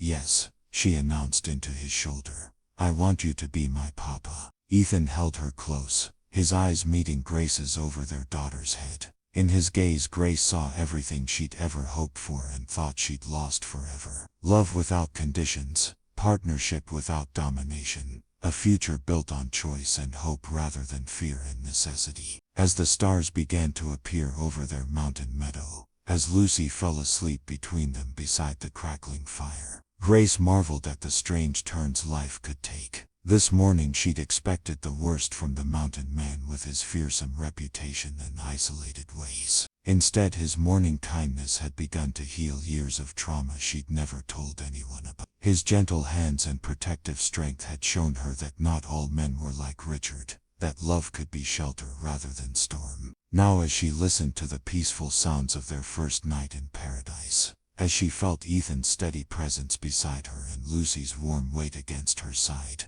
Grace Thompson knew she'd found her home at last. Not just a place to live, but a family to love, a man to trust, a future to build together. The mountain man had given her more than safety. He'd given her back herself. 6 months later, the cabin stood proud against the mountainside like it had always belonged there. Ethan had built it with his own hands, each log carefully selected and fitted, each joint crafted with the precision of a man who understood that a home was more than shelter. It was sanctuary, promise and future all rolled into walls that would stand against whatever storms might come. Grace stood in the doorway watching the dawn paint the meadow in shades of rose and gold, a steaming cup of coffee warming her hands. The morning routine had become precious to her. These quiet moments before Lucy woke and the day's work began. She'd learned to treasure silence again, but this was different from the fearful quiet of her marriage. This was the comfortable silence of belonging, of safety, of love that didn't need constant words to prove itself. Behind her she could hear Ethan moving about the kitchen with the careful quiet of a man who understood the value of letting his family sleep. The soft sounds of domesticity that had once made her tense with anticipation of criticism or anger now filled her with contentment. Ethan's presence in her life was like a steady heartbeat, reliable and comforting without being overwhelming. The coffee he'd brought her was perfect, as always, rich and strong but not bitter. In the early days of their marriage, Grace had marveled at such small kindnesses. A man who noticed how she liked her coffee, who remembered that she preferred her eggs slightly runny, who never criticized her cooking even when she burned the biscuits. Because Lucy had distracted her with questions about why clouds moved. These tiny considerations had been revolutionary after years of walking on eggshells. Morning beautiful, Ethan's voice was soft behind her, his arms coming around her waist as he pulled her back against his chest. She still sometimes tensed at unexpected touch, a reflex that might never fully disappear, but Ethan had learned to approach her with the same patience he showed when gentling a spooked horse. His touch was always telegraphed, always gentle, always prepared to retreat if she needed space. "Good morning," Grace murmured, leaning into his warmth. Through the thin fabric of her nightgown, she could feel the solid strength of him, the steady rhythm of his breathing. This was intimacy as she'd never known it, closeness without possession, love without ownership. "Sleep well." His chin rested on top of her head, and she could hear the smile in his voice. They both knew she'd been restless last night, excitement and nerves combining to keep her wakeful despite her exhaustion. "Better than I have in weeks," Grace admitted. Today was special, though she hadn't told Ethan why yet. She'd been waiting for the right moment, savoring the secret like a gift she wasn't quite ready to unwrap. Lucy's voice drifted from the loft where her small bed was tucked under the eaves. "Mama, Papa, are you being mushy again?" Grace laughed, the sound still surprising her with its freedom. Lucy had taken to calling Ethan Papa with the natural ease of a child who'd never known a father worth the name.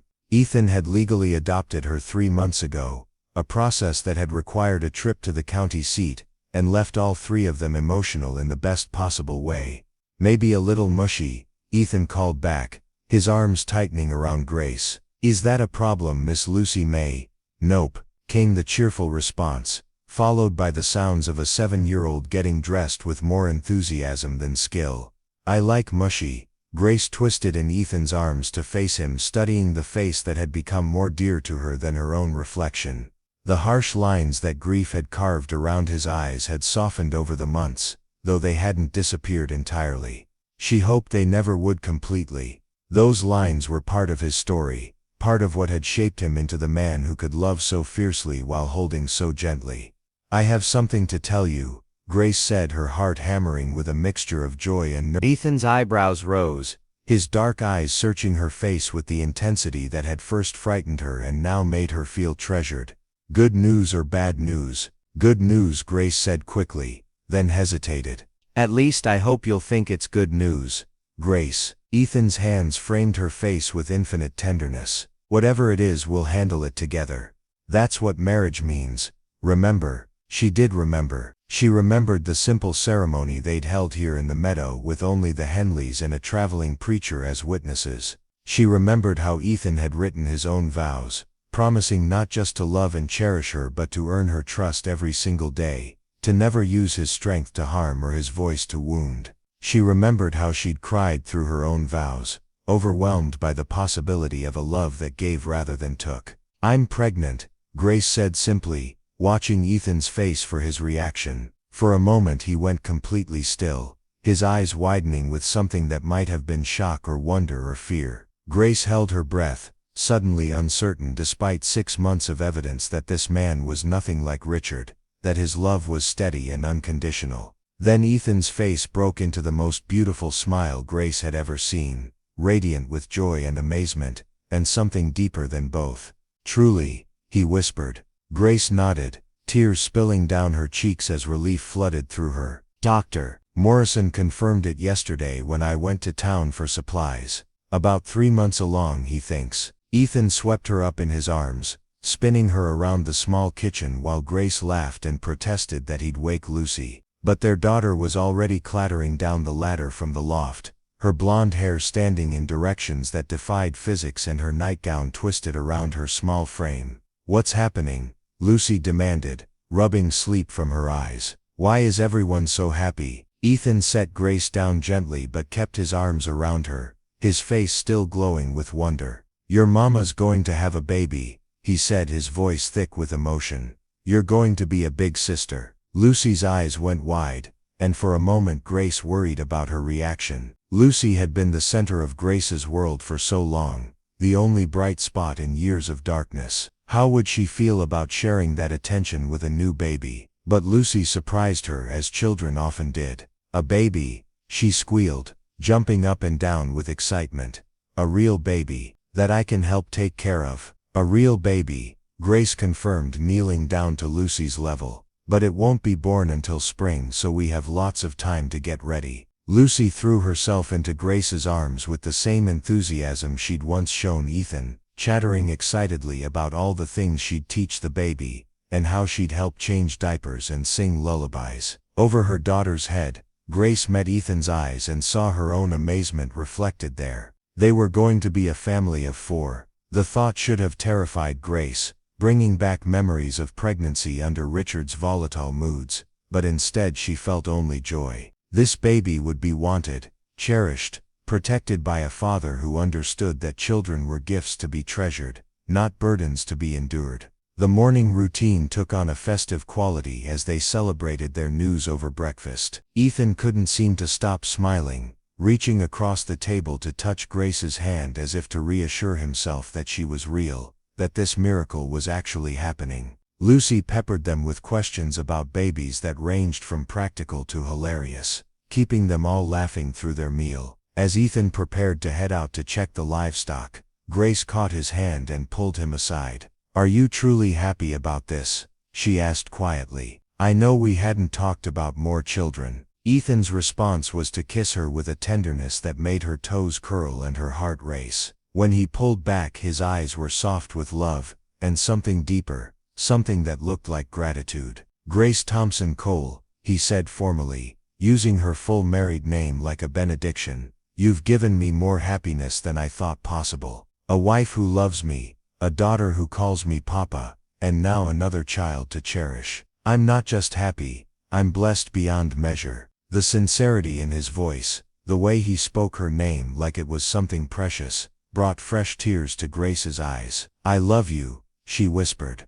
I love you too, Ethan replied, his forehead resting against hers. More every day. After Ethan left to tend the animals and Lucy had been dispatched to collect eggs from their small flock of chickens, Grace found herself alone with her thoughts, and the profound changes happening in her body. She'd been pregnant once before, of course, but that experience had been shadowed by fear and uncertainty. This time felt entirely different, suffused with hope and anticipation rather than dread. She placed a hand over her still flat stomach, marveling at the life growing there. This child would never know fear as a daily companion, would never learn to flinch at raised voices or unexpected movements. This child would grow up surrounded by love, with a father who understood that strength meant protection, not domination. The sound of horses approaching broke through her reverie, and Grace felt a familiar flutter of anxiety, despite the months of peace they'd enjoyed. Unexpected visitors still made her nervous,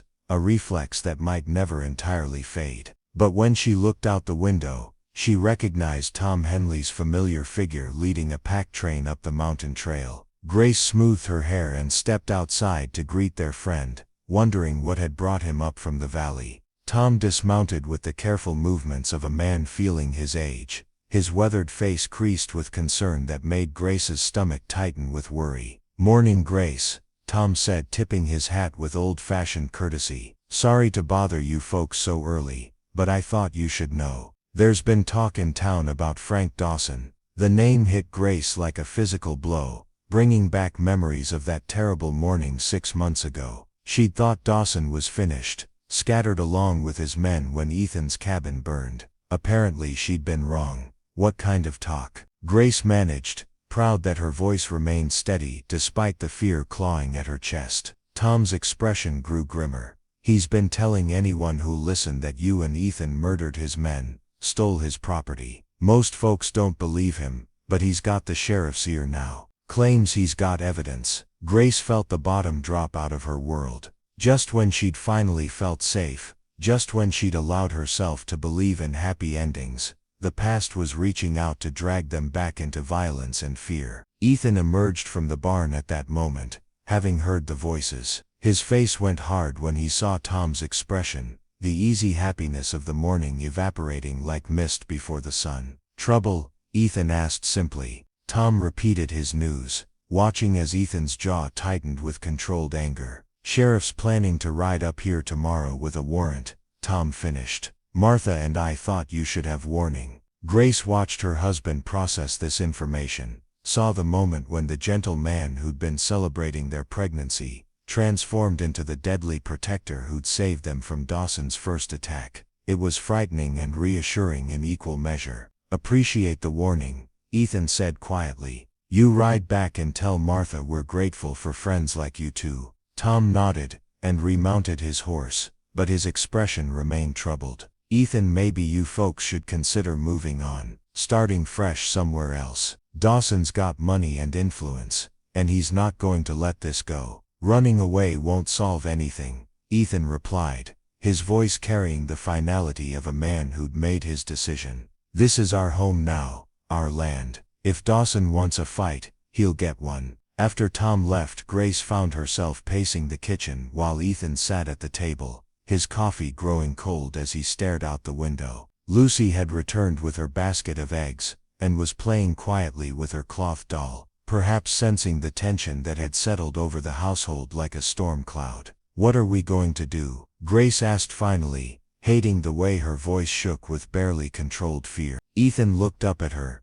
his dark eyes steady and determined. "We're going to face whatever comes, together." "But the baby," Grace protested, her hand moving instinctively to her stomach. "I can't lose this baby, Ethan. I can't go through that again." Ethan was on his feet instantly, pulling her into his arms with infinite gentleness. "You won't lose anything," he said firmly. "Not the baby, not our home, not our family. I promise you that." Grace wanted to believe him, wanted to trust in his strength and determination, but she'd learned too well that promises could be broken. that safety was always temporary. What if you're wrong? What if Dawson wins this time? Then we'll deal with it when it happens, Ethan said simply. But Grace, I need you to trust me. I need you to believe that I'll protect what's ours, no matter what it costs. The raw intensity in his voice, the absolute certainty that rang through his words, helped calm the panic that had been rising in her chest. This was the man who'd faced impossible odds to save them once before. This was the man who'd built them a home with his own hands,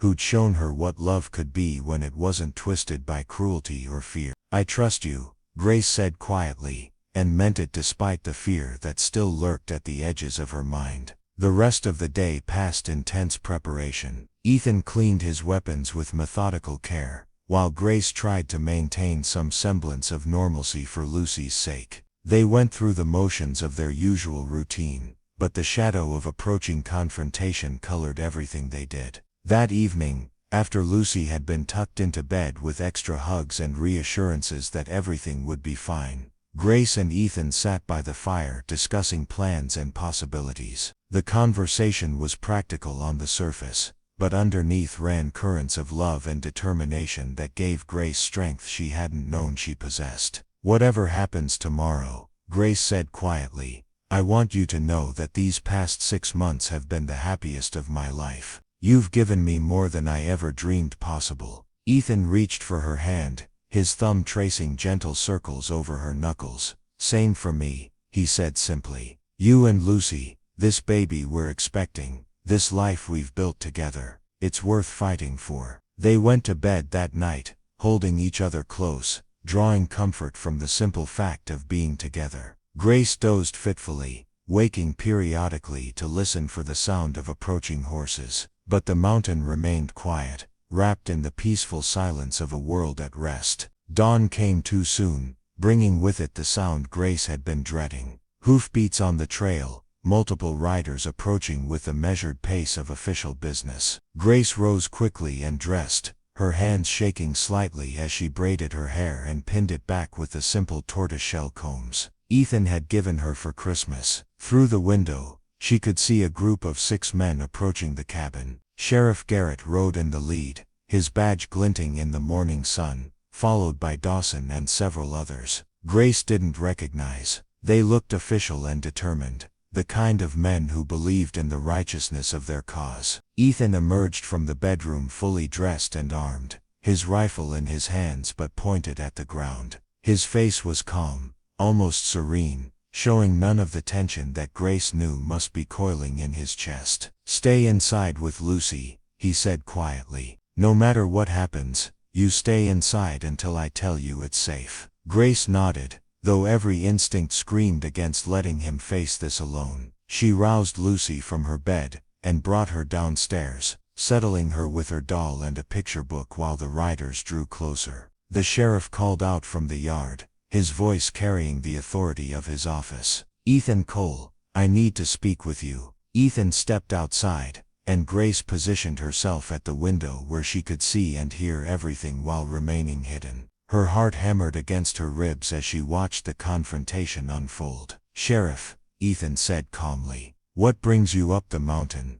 You know damn well what brings me here. Dawson snarled before the sheriff could respond. Justice for my murdered men. Sheriff Garrett held up a hand to silence Dawson, his weathered face neutral but alert. Mr. Cole, I have a warrant here for your arrest on charges of murder and theft. I'm hoping we can resolve this peacefully. Grace felt her world tilt sideways. Murder charges. They were serious, deadly serious, and even if Ethan was eventually cleared, the process could destroy everything they'd built together. Mind if I see that warrant? Ethan asked, his voice still perfectly calm. The sheriff dismounted, and approached slowly, the paper in his outstretched hand. As Ethan reached for it, Grace saw Dawson's hand move toward his gun. Time seemed to slow, as she realized what was about to happen. Ethan, she screamed through the window. Her warning came just in time. Ethan spun as Dawson drew his weapon, and suddenly the peaceful morning exploded into chaos. Grace threw herself over Lucy, shielding her daughter as gunfire erupted outside. Through the window, she could see men diving for cover,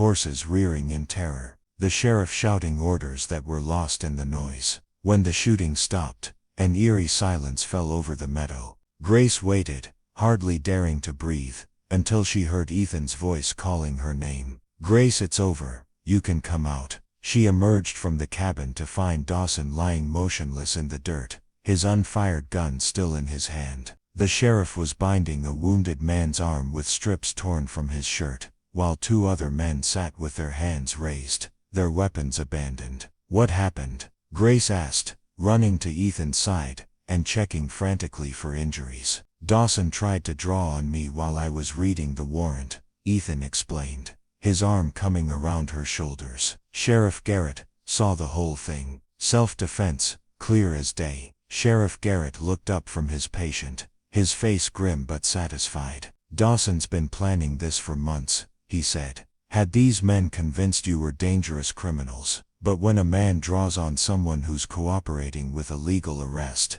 well, that tells its own story." The false charges were dropped that afternoon, after the sheriff heard testimony from the surviving attackers, men who suddenly found religion when faced with the prospect of being accessories to Dawson's schemes. It turned out that several witnesses from Cedar Falls had come forward over the months, telling stories of Dawson's harassment and violent behavior that painted a very different picture from his claims of victimhood. As the sheriff and his prisoners rode away, Grace found herself trembling with delayed reaction. They were safe, truly safe now, but the morning's events had shaken her more than she wanted to admit. Ethan seemed to understand without words. He spent the rest of the day close to home, playing with Lucy in the meadow, and helping Grace with small tasks that kept them all within arm's reach of each other. The physical closeness was healing, a reminder that they had survived once again, that their love was stronger than the hatred that had tried to destroy them. That evening, as they sat on the porch watching the sunset paint the mountains in brilliant colors, Lucy fell asleep in Ethan's lap while Grace curled against his side. The crisis had passed, but it had also clarified something important about their relationship. "I was terrified this morning," Grace admitted quietly. "Not just of losing you but of going back to being afraid all the time. These months with you have spoiled me for fear." Ethan's hand tightened on her shoulder. "You'll never have to be afraid again," he said with quiet certainty. "That's a promise I can keep." Looking up at his face in the fading light, seeing the absolute determination in his dark eyes, Grace believed him. They had faced down their past and won. They had built something beautiful from the ashes of their separate tragedies, and now they had a future stretching ahead of them, bright with possibility and hope. The baby moved for the first time then, a tiny flutter that made Grace gasp with wonder and joy. Ethan's hand moved to cover hers over her growing belly, his face soft with the same amazement that had marked their morning. "Our child," he said quietly, as if testing the words. "Our child," Grace agreed, and felt the last of her fears dissolve in the warmth of shared love and absolute trust. The mountain wind whispered through the pines around their cabin, carrying the scents of wild herbs and distant snow. Stars began to appear in the darkening sky, the same stars that had witnessed their first night together, that had blessed their wedding, that would watch over their children and their children's children in years to come. Grace Thompson Cole closed her eyes, and listened to the steady rhythm of her husband's heartbeat, felt the gentle weight of her sleeping daughter, and marveled at the journey that had brought them to this moment. She had expected the worst from the mountain man, but his morning kindness had healed years of trauma she'd never told anyone about. Now she was home, truly home, with a man who understood that love meant shelter from the storm, not the storm itself. And that, Grace thought as sleep began to claim her, was the greatest miracle of all. Up next, you've got 2 more standout stories right on your screen. If this one hit the mark, you won't want to pass these up. Just click and check them out.